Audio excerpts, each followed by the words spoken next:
Welcome to Diamonds Network. Elizabeth Diamond here on our premiere show. Somebody needs a star 6 to mute out. I hear breathing. Sorry, guys. So our premiere show tonight on Tuesdays, and this premiere show will be an hour long or so, and it is called Voices from the Alternative World. So we'll be getting started here soon, shortly with just a few announcements. And this premiere show will be hosted by Dale and Sunny. So just want to let you know tonight is you can listen to this show right after the recording if you dial the Diamonds recorded line. This is reference 279 pound. So you would dial 209-255-1099 for the recorded line. The PIN 883267 pound. The reference 279 pound. And all the other calls, you can listen to that on the phone, too, or via Skype. Or the Diamonds with an S Forever 31.blogspot.com. All the news of learning who you really are, all the calls are on there. Right-hand side, YouTube channels, all their shows. They're all really, really good for this time of energy changing into the golden age. We're in the transition. Last Thursday, me, Candy Shop Candy, Elizabeth Diamond, do a show on Thursdays, painting beauty, really encouraging and giving you energy of beauty for the week. And Cynthia and Marianne Meir on the other Thursdays. Please tune in, same time, same number, on Thursdays, 8:30 Eastern. Last night on our Monday Diamonds Forever 31 show, Cynthia gave out tools to, keep happy thoughts all the time, create your world. And Chris and Galactowizing, the giant beings came in. They also encouraged us, and also some intel of what's going on in the world with disclosure. So be sure to listen to that. And with that, we'll bring in Dale and Sunny right after Candy comes in and gives us a little update. Come on in, Candy Shop Candy. Hi, Elizabeth Diamond, you beautiful, shining woman, you. Yes, this is Candy from the Candy Shop Show, sharing a few treats from the candy jar. Listen, do go to Elizabeth's blog, Diamonds Forever 31, blogspot.com, and check out those things. Check out the Raw Speaks videos. They're linked there on the right. And there's an important update from Benjamin Fulford about the elite system coming down and the wonderful things that are going to be replaced. I really believe that the next 12 months will be the most astounding 12 months in the past 3,000-year history. It's just exciting, folks. And just keep remembering some of the candy jar treats that I share at each of the Monday, Tuesday, Wednesday, Thursday Diamond Network calls.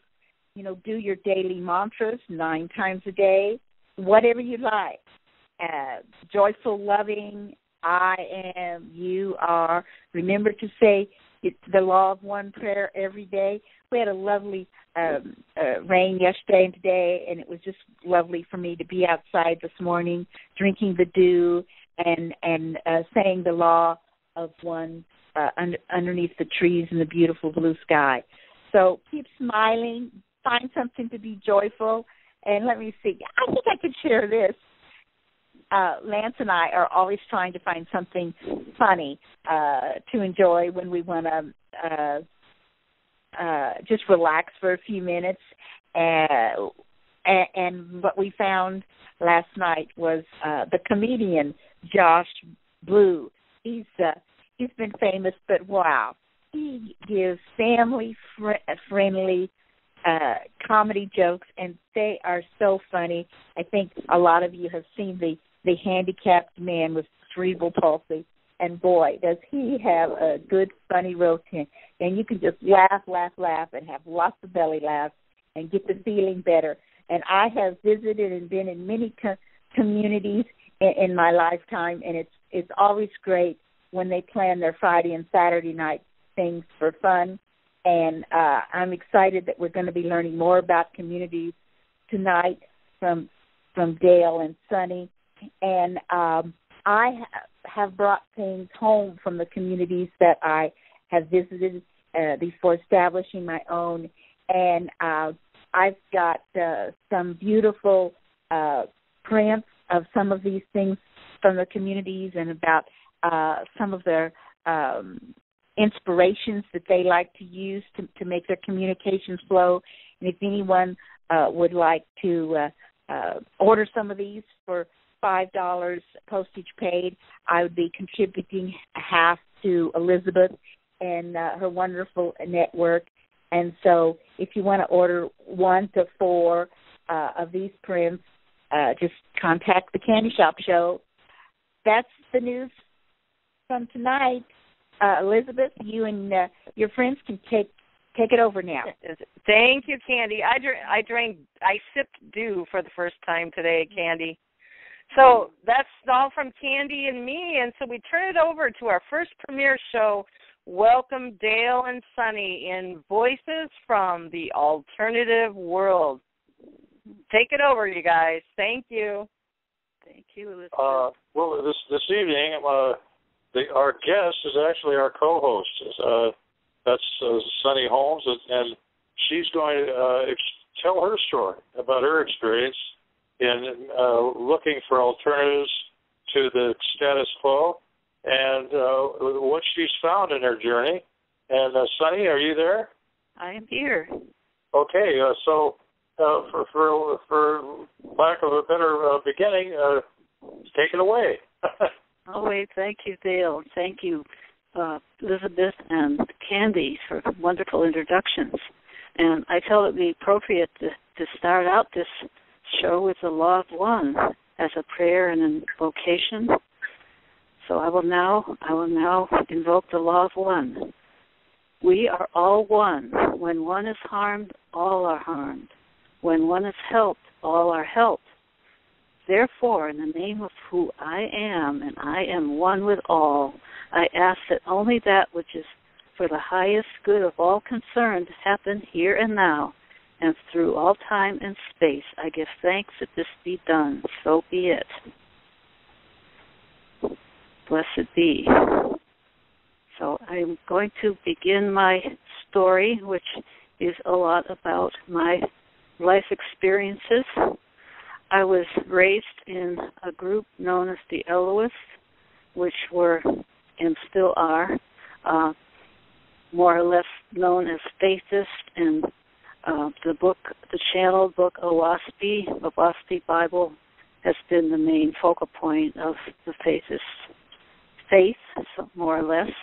I was born in, it was like a communal house back in those days in Brookline, Massachusetts, in more or less of an urban environment, but we had a garden. We had a fence around our garden, and we had flowers, and we had some vegetables growing, and we had bird baths. And as a young child, I was very entranced and enthralled by the nature that was there, even though it was an isolated garden nature. I was very much into the nature. And I will say that the way this ran, we had at the beginning, there were people living in the house. Most of them were elderly people. The founder, Walter DeVoe, lived there. And guests would come, people affiliated and wanting to participate. And we had, there was a room on the top floor of the building, which we called the sanctuary. And we would meet there and hold councils. It was called rituals in those days. And there would be inspired music played and inspired dancing, and more like, inspired in terms of not just dancing for dancing's sake, but for moving the energies. And at that time we were strongly under the inspiration of the angels in helping release some of the earthbound spirits that were there, that were especially from World War II. We believed that there was a work going on through us. Now, in terms of the structure of the commune, it wasn't highly structured.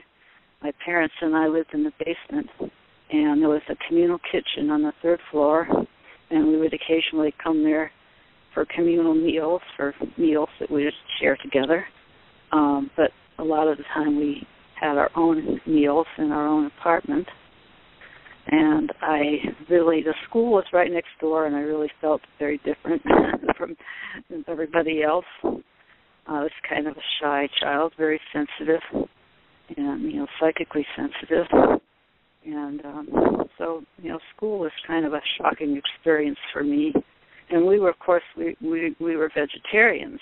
I was raised vegetarian, and we had meat substitutes that were, like, they're still available today.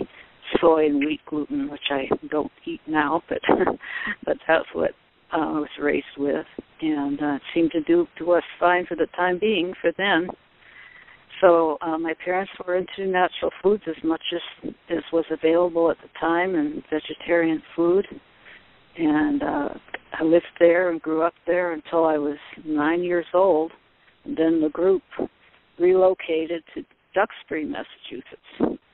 And that was much more of a country, but not a total country, more of a suburban community and a historical town near the ocean. And quite a beautiful town. We were near a beach, so that was really nice. We could go to the beach pretty easily. And my parents and I were in a separate, we called it an apartment, on to a larger house. And then other members of the group lived in another house on the property, and they would still hold councils, and we would all participate in these councils twice a day. So these were, at noon, and they'd last about 45 minutes, and then later on in the day, at 9 p.m., we would meet then as well. And what happened in these councils were readings from Owaspie and meditation times, short meditation times, and sometimes people would get up and do this inspired movements, and then we would share some prayers and share some things later that we were inspired to share. So this is something that we really got into, these having all these meetings and all these rituals. And as far as our general lifestyle went, there were some organic gardens there, and we expanded into those organic gardens, and there were several of them on the property, and there was one next door that the people in the other house, the Alden Street house, worked in that quite a bit. A neighbor offered this piece of their land to us. So that was a great thing that happened since our move from Brookline, of having access to all this organic food. So so I was still continued to be vegetarian, but it was hard for me because I was going to school, and it was the 1950s, and hardly anybody had heard of vegetarianism at the time. So my parents were understanding that I couldn't be completely different from everybody, although I certainly felt different. And so they didn't mind if I occasionally had some of the cafeteria food which included meat. And I just did the best I could to fit in, although it wasn't easy. So that's a large part of what was going on within the LOS, and there were people that came to visit there, and new members that came in, and into my teens. It seemed to grow smaller. The group seemed to grow well. It grew smaller for a while because people passed away. The founder, Walter, passed away. My grandmother passed away in the late 50s. But other people did come, and the work continued on. And around the time of my graduation, I moved to Boston, and I became involved in, just I was just branching out. I was just branching out into the world and finding out what's going on with other people. And I went to the University of Massachusetts there for a while, and it became the late 60s. And lo and behold, what happened in the late 60s was the hippie movement. And I found since I was feeling so out of sync with most of the other young people before that, because their values weren't the same as mine. I found in the hippie movement people that had much more of my values. They were into astrology, into natural foods, into vegetarianism, and just much more open-minded. Are open-minded in many ways. And so I became a part of that. And in Boston there was people that I associated with there. It always had its pitfalls, its ups and downs, and we went through a lot of experiences and hard knocks, and have learned from them, hopefully. After a little while, I heard a lot about what was going on out in California, in San Francisco, and I decided that I would go out there. And because the people in Boston were just getting, they didn't seem to be growing as much, and it seemed like out in California, people were growing more, they were expanding more, there was just more happening there. So I went out there, I got a ride, to Southern California, and then hitchhiked the rest of the way by myself, which was pretty adventurous in those times. Wound up in the Haight-Ashbury, and when I first arrived, I encountered a restaurant called the Here and Now on Haight Street, and Haight and Scott, which is almost in the Fillmore area, and it was run by a group then known as the Messiah's World Crusade. And that's a pretty bold statement. It was founded by a man named Alan Michael, and he was the inspiration for this whole group and teaching and commune. And after knocking around a little bit there in the Haight and feeling kind of like I just needed more stability, and coming back to that restaurant and talking to those people more, I felt that that's where I should be. I need to be in a house with other people, with structure, with a vision. And they had a vision. There's a lot of creative people there. So I joined that commune. I became a part of that commune, which later became known as the One World Family Commune. And we continued to run the restaurant, the Here and Now restaurant, and we also had a small restaurant higher up on Haight Street called the Mustard Seed. And the way this commune functioned was, we had various facets called schools of experience in all these different areas of life. And we went on shift schedules, and we had shifts in the restaurant, preparing food, serving food, and the cash register and all the things involved in the restaurant. And we had shifts in the house, taking care of the house, taking care of the kids. There were lots of kids there. And then there was a lot of very talented people there, artists, musicians, and a lot of very wonderful music was created, and songs were there of our own composers, our own people that were aligned with the vision that we held. Now, Alan Michael, he spoke a lot about being from the Galactic Command Space Complex. And, he was considered himself, and all the others considered him, a messenger of Archangel Michael. And and so it was focused a lot around him.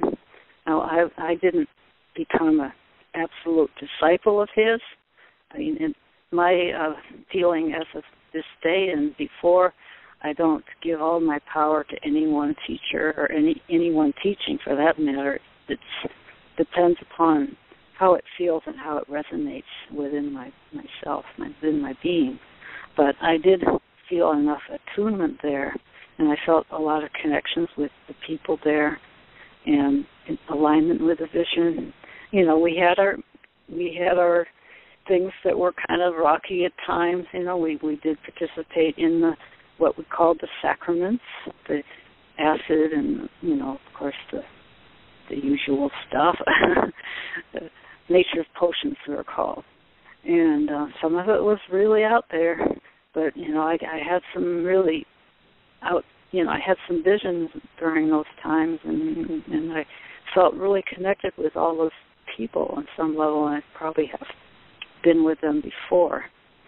And I was just introduced to the idea that, you know, we were one galactic family, and we were just meeting again to carry out this purpose. So, you know, I did leave for a while and come back again. You know, I left the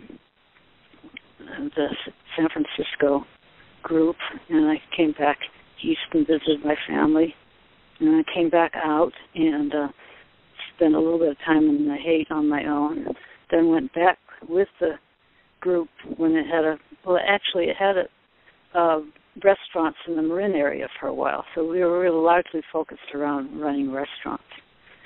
But we didn't draw wages. This is part of the whole vision, this creating this new way of life. This is really the most important part of it, was creating this new way of life where people didn't draw wages. We held all things in common, more or less, and, you know, sharing the world. And it was known as true communism. It's interesting that now this whole thing with Russia is coming up, and Putin, and because Alan Michael and the others had quite a respect for Russia in terms of even the communism at the time. It was known as communalism to him, or true communism, because it seemed to align a lot more with natural law than the capitalistic system. We were trying to get away from capitalism, you know, buying and selling, and interest, and all of that sort of thing. The money system that enslaves so many people, and as we know now, it's run by the cabal and all the, you know, been keeping us all these years, and more or less just hanging on there, you know, not being able to participate in the bigger vision, the way that really sustains us. So this kind of vision has been with me all my life, more or less. You know,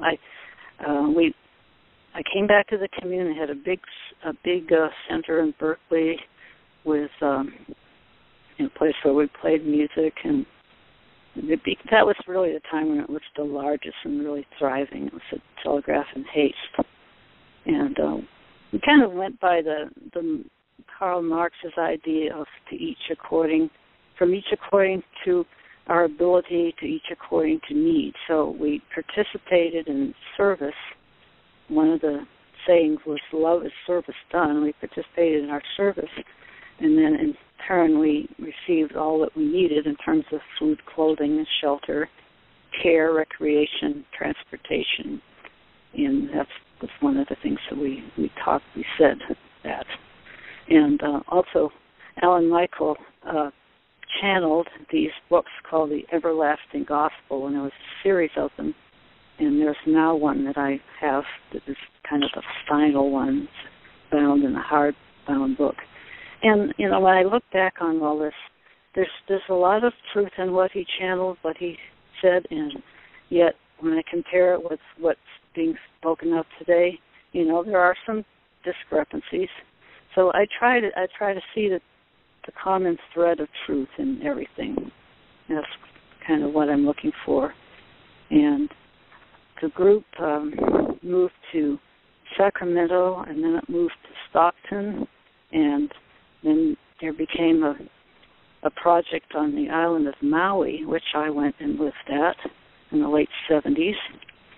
And we had a restaurant there called the Cafe Paradise. And the artistic part of this was airbrush clothing, which started in the Berkeley, the Berkeley commune, but it continued in Maui in a shop called Far Outfits. And it was a little different there. And it wasn't quite as strongly communal, but we still didn't draw wages, and we still went on shifts and participated in the restaurant and the clothing store and did our airbrushing. We all did airbrushing on shirts and other things in the back of the shop. So I went through all of this experience, had some ups and downs, and I think I will say that with the communal group, the things that are the most challenging are interpersonal relationships, and that was one of the things that I left because of a difficult relationship, sexuality, male-female relationships, and but I have, through all these years, I've still believed and felt that this was the way to live, eventually coming back to the communal, cooperative, intentional community way of life. I did leave the Maui Project, and I came back and spent some time in Duxbury, and then came back to California again. And I had some associated with the Ananda community also, which is here outside of Nevada City, where I live in Northern California, Nevada City. And that was started by Swami Kriyananda, a disciple of Yogananda, and that's still flourishing today. That's been a very successful community. I had some association there, but I didn't become completely involved. I didn't live on the land. I lived in some of the houses in Sacramento and visited the land, visited services there. So after that, I wound up eventually moving up here. This is when I lived in Sacramento, but then I moved up here, and I did go back to Maui, though. I spent much time in the 80s on Maui, not really in a commune, but feeling that I was meeting some people that I was really supposed to get to know, brothers and sisters of my soul family, and some very valuable experiences, and I was opened up to some new, at the time, information for me, and a lot about UFOs on Maui and Hawaii. There's been a lot of people into UFOs and UFO sightings and experiences, and I learned to surf and windsurf. I tried to windsurf. I don't know how is my time going, folks. Am I? You're fine, Sonny. Okay, because I'm not really keeping track. Yeah. No, you're okay. I'm looking. I can't see the time on my cell phone here. Okay, I'm just giving an overview. I mean, I really had Hawaii became really a part of me. We have another half hour in the program, so. Oh, okay. Yeah. Yeah. Okay. Good. Well, I'll just say that being on Maui and Hawaii, it just really became a part of me, but I couldn't stay. It was just a lot of turbulence in certain ways happened to me over there.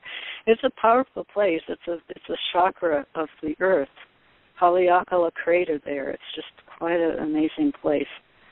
Known by some as the heart chakra of the planet. Not everybody might agree with that, but that's how we felt about it at the time. And let's see. So yeah, I experienced the harmonic convergence on Maui in '87, and there's a group of people there, not a structured community, but there was a group of people known as the Maui family, who were spiritual people into consciousness and very elevated in some respects, and some were ungrounded, and some of them wanting to make money off of the New Age movement, which with all its ramifications.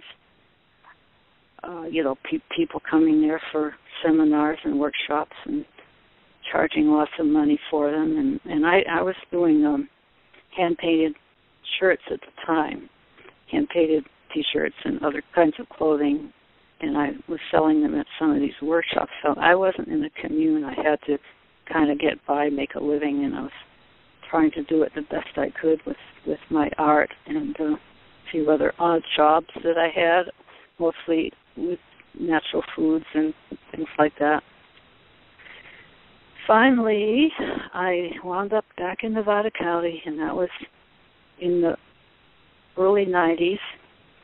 And that whole period of time, I did visit my family back in Duxbury a couple of times, and my mom passed away in 87. And by the way, my mom was a very wonderful activist for animals, and that's much to her credit. She was very dedicated to that cause, and she founded a humane society called Standish Humane Society. So I saw them before that, and then I came back to Maui, and I heard that she had leukemia, and just in a few days she passed away while I was back on Maui. But I was really glad that I got to see her one more time.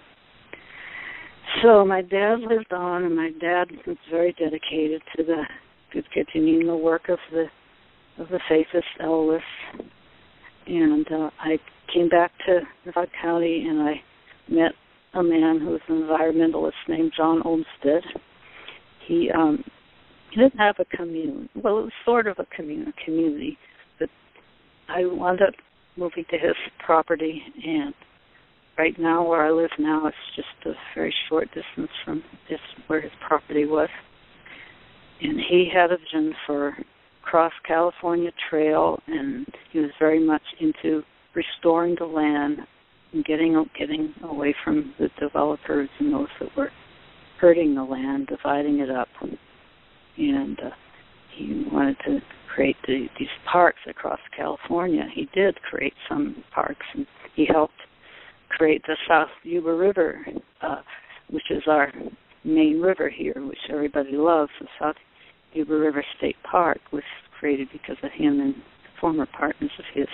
So I was involved once again with someone with a vision, much more earthy, much more down to earth, but I seemed to be, following this course of being with people that had a strong vision to change the world.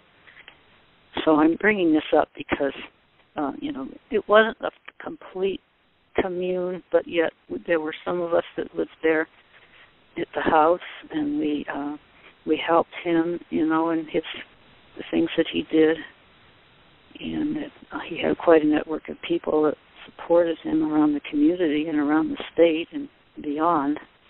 And he's still remembered to this day, with much respect for what he created. He created a trail for people with disabilities called the Independence Trail, and got lots of people involved that wanted to help with this. So this is, in a sense, community spirit, people coming together to create something that they believed in, something that was a good and valuable service, which the Independence Trail was seen as this, and it still exists. And John Olmsted passed away in early 2011, very close friend, and I was by his side in his last days. And he, I wasn't able to be with my parents when they passed, but I was with him, and it was just quite an experience to be with somebody when they're about to make their transition.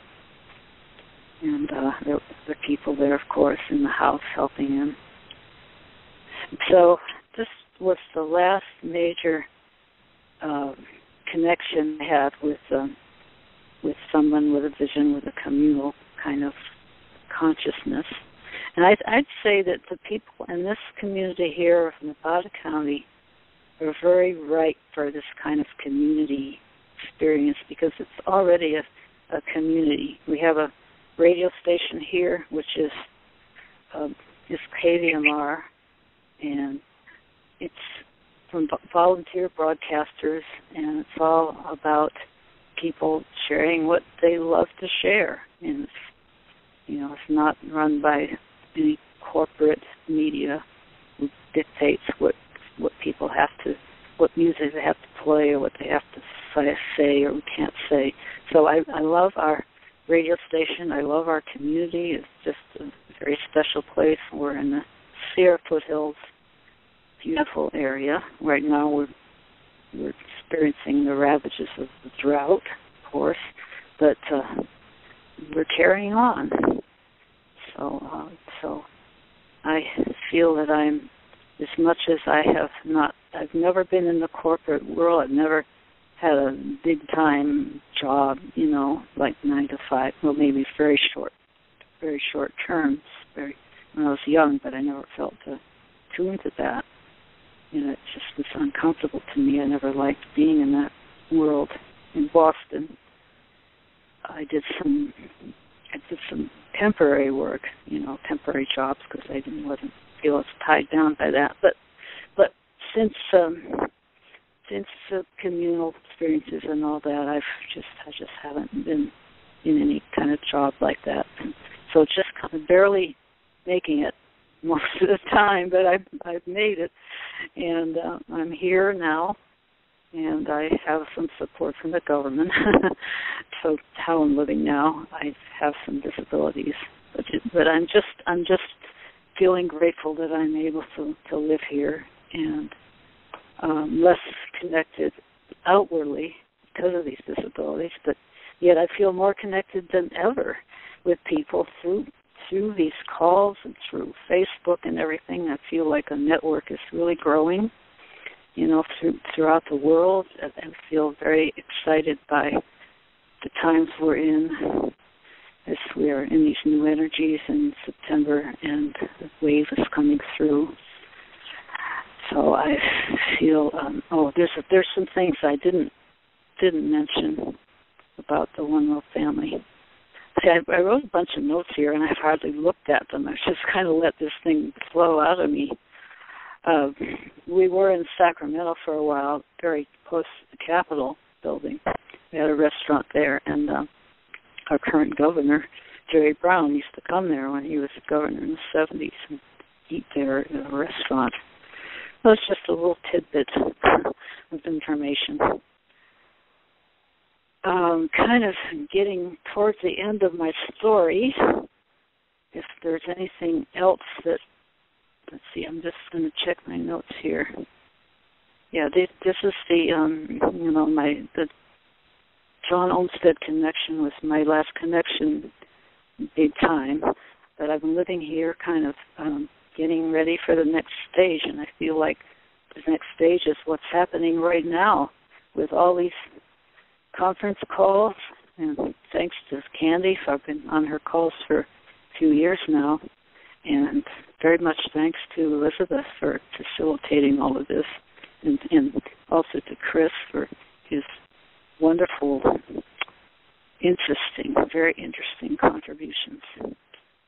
Feeling very much aligned with everything that's happening here. Sometimes it seems really out there. It is out there, but it's just wonderful to have this. We're kind of a little community that's growing amongst ourselves. So I like to, even though we're wanting to focus on a whole lifestyle of coming together, creating projects on the land and that sort of thing. I feel like communities are happening more or less organically through us, just through all our communications. And incidentally, here in Nevada County, people are very, very interested in gardening and, organic gardening and all things of that nature. Living without chemicals. We have about 4 or 5 natural food stores in the area. So we've got a lot of conscious people here, and I believe there is a group that's got a Facebook page that's interested in intentional communities. I'll need to explore that a little more. And when I first came back here from Maui, there was a group that was meeting that I was involved with. We were talking about the communities at the time, but nothing really. We didn't create one at the time. We just got together and discussed it. So that's about what I have to share right now. I could, share more if people have questions. Briefly before we go into the listening audience for the question and comments, the thing that strikes me about this, the intentional community movement and the alternative world, is there's just an inspiration on, from the Creator on family and friends to get into a living condition where we're more connected to our surroundings and ourselves, and each other, and which is literally when you create a world of enemies that are competing against each other for everything. That type of a relationship is not possible, and so this new world is being created with new ideas, and it's literally these communities are being formed is like your journey, Sonny. I mean, think about it. Really, going from Massachusetts and coming out to California, then going to Hawaii, wherever you went, there were like-minded people that were trying to accomplish the same thing, and worldwide, as I examine the various organizations such as the Fellowship of Intentional Communities, where literally thousands of communities of different colors and shapes and sizes are blossoming, and many of them in embryo right now. But fundamentally, it has the Creator and family and friends and that get together to build an alternative.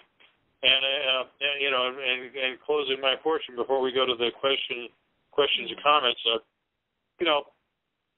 this whole thing is about building, and I continuously bring up Buckminster Fuller's quote that you can't change anything by fighting the existing order. If you want to change something, build a better model that makes the old model obsolete. So that by choice, people go that are searching, go to these communities for an alternative, and generally find one if they're sincere in themselves about what they want, and are fortunate enough to be able to make the choice. So these examples, a better example we can create where people understand that it is possible to live together in peace without conflict. And the fact is, in these communities, that happens. And so, in that spirit of building, we would like the listening audience in for any questions and comments that you might make. And now, is Elizabeth, are you there? Yeah, let me open up the room for you guys. Hold on. Thank you.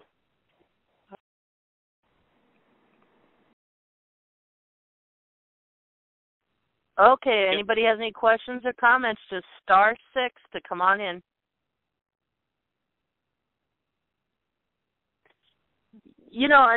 Another guest we could get for Dale and Sonny is Cynthia. She lived through the hippie days, and she had many adventures, so that's another gal and to continue the subject. Maybe next week she'll come on. Who knows? If Cynthia is available, sure, absolutely. Yeah, that sounds really good. Dale, when you were talking about, people can find these communities and join them, well, there's lots of room in the world to, instead of finding one, if you have inspiration in your heart, you can create one, create any kind of beauty. It doesn't have to be a copy of any of these communities. It could be a copy straight out from your heart. You could start one and everybody join too. Well, coming from the world of science and being retiring as a mechanical contractor, and I think there's a lot of technocrats that are grounded in science that with the fundamentals of physics and chemistry and mathematics and biology are really every community as this grows, the idea of having the freedom to put together which we have the capacity to produce, and everybody can build one. You know, you study a little bit about permaculture, you study a little bit about architecture and habitat, you study a little bit about energy and solar and wind, and then you put these things together, and you establish a form of governance by consensus that we all are here in our individual communities, seeking the best ideas that we can put into practice that make the best way of life for all of us. And I just want to add, you know, we're going back to our supernatural, natural, real selves, but at the same time, I believe on this earth, we'll trace it back maybe, I don't know, thousands of years, I don't know the time span, but let's trace it back. And the world didn't look like this always, where there was different nation states and everybody had a political government in every state and every continent. Well, there used to be thousands and thousands of all kinds of collective consciousness groups, I'll say that. And those were just communities that were, you know, it wasn't divided by state or county or anything else or world continents. Thousands and thousands of collective consciousness, and you could go from one to the other or whatever, or just stay at one for the rest of your life. Who knows? So, yeah. Yeah. I understand that in the distant past, when matriarchal times, there were a different way of life, which was a lot more in harmony with what we're talking about. And these communities, these thousands of communities had different ways of living. Just say take one of those communities out of 1,000, and that community was like independent on its own. It worked and it didn't need any outside help. Go to the other community, the same thing. The other community, same thing. But then yet they could have worked together too. So a beautiful, I see a flower, a big daisy, you know, a flower, the flower of life opening up. Mixture, and then as these communities develop, those issues, the larger macro issues that have to be handled by larger groups, that's where the networking can be done in the area of transportation and communication and education and so on, and so it'll be a reinvention of who we are based on what we've learned from the past. Yeah, it'd be like, go ahead. Yeah, I mean, we can learn from the communities that have already existed and how they were successful and how they weren't. Of course, as we were saying, it's a new time now, so I believe that with this enhanced evolution, that we're closer to being able to create this in harmony than perhaps we were in the past, although there were some good successes that did occur. And I was around when the Stephen Gaskin farm was taking place. It was forming in San Francisco, and the people were gathering in their buses and everything. So I was around when that started. I was almost tempted to go, but I didn't. Well, Cindy, you were talking about the council meetings you had just in your little community. Well, and what Dale just said, you know, if there's a big problem that comes up with, I don't know, something in the land and it's trespassing in some communities, like a virus and on the trees or something. So then what could happen, because we govern ourselves, is that we don't have to look for a savior. So like 3 communities out of these thousands it's affecting. So each take a council out of each collective consciousness group, and those 3 councils meet and just talk about it and solve the problem. And that's governance right there, you know? Yeah, that's the whole idea. But when you start getting away from the written laws, and we all take collective responsibility for whatever acts are made, then we say, we all agree, well, gee, that sounds like a really good idea based on everything we know. That's really solid. And then so we go ahead, and it doesn't work out. There's nobody that's wrong.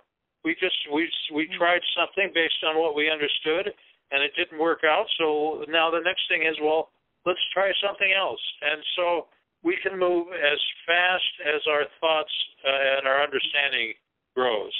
So the goal will constantly being challenged in trying to learn about as much as we can about everything, and put it into practice.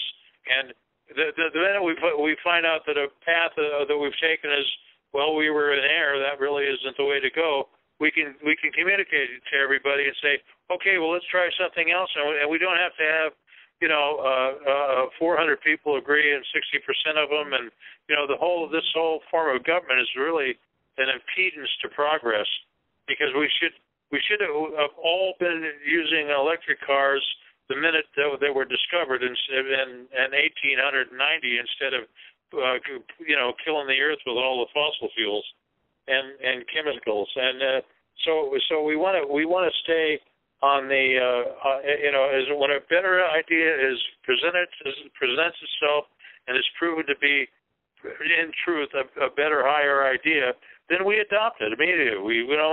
We don't suffer with old ideas because somebody's profiting from them. We want to live in a world where everything is in harmony with the matrix of life, rather than opposing it. Like the oil companies and the synthetic chemicals and plastics and all that. I mean, sounds like a big job to change all that. Yet, when that collapses, it seems to me that this knowledge is within us, and we will come together. And there's so many enlightened people all the time coming forward, and there'll be people that will be able to create. It's already being created. Like materials that will decompose, that it won't wind up in a landfill in the ocean and kill the fish and all that stuff. We want to use materials that will at least decompose, that can be recycled and reused. So a lot of this goes to timing. That in embryo and in thought, this existed thousands of years ago in various individuals, and there were actually areas where this way of life was practiced, but the general population wasn't mature enough or evolved to the point where they understood and proved that this doesn't work. It was like a different time and a different cycle and evolution of human race, and what we're talking about and what Owaski talks about, and all the different cycles we've been through, and just today it seems like this is a whole new time, or it's a time, in the evolution of humanity on this planet, and all of our supported ones around us. One of the quotes in Owaski that really resonates with me, it's a time of meditation. And because the change that takes place has to take place internally within each one of us, Yes, and then definitely. So that's it's a spiritual growth that manifests itself in the physical world. Sure. And absolutely. That manifestation is this world of intentional communities is a manifestation of that spiritual growth. Right. We couldn't have it without the spiritual growth, because that. Yeah, I'll bring in a quote from Peter Pan, and in the scene, and the kids are in the bedroom, and Peter Pan's in there, or Tinkerbell, think happy thoughts, and they start thinking, and then they keep thinking happy thoughts. They start floating and flying in the air. That's a sign of freedom and peace and harmony and love. Yeah, well, it's those are the to me are the 6 pillars. It's love, it's truth, it's wisdom, it's justice, it's peace and freedom, and that those are the elements that are the foundation of the new world over and above everything else. Those spiritual values, all those things have to be in place before you can move forward. Right. So is there anybody who'd like to come in? Just star 6, you guys, and ask your question or comment, want to add to the conversation? Now's your turn, according to Dale and Sunny. Yeah, and Dale, it's almost. Can you end with that quote again? I think you said from Bucky Fuller, where you said at the beginning, yeah. When you end the show, just end it with that quote. I like it. And I like to always start with that, and I like to end with a quote by Johann Wolfgang von Goethe. He was a German philosopher that was alive during the period of the American Revolution, and and it's about freedom, and it relates really. It resonates with today's world. It was written 200 years ago, but it's no truer than today. And he said, there are none more hopelessly enslaved than those that falsely believe they are free. And the real freedom, the freedom from ourselves, achieved through spiritual understanding, is the real freedom that the whole world is working towards.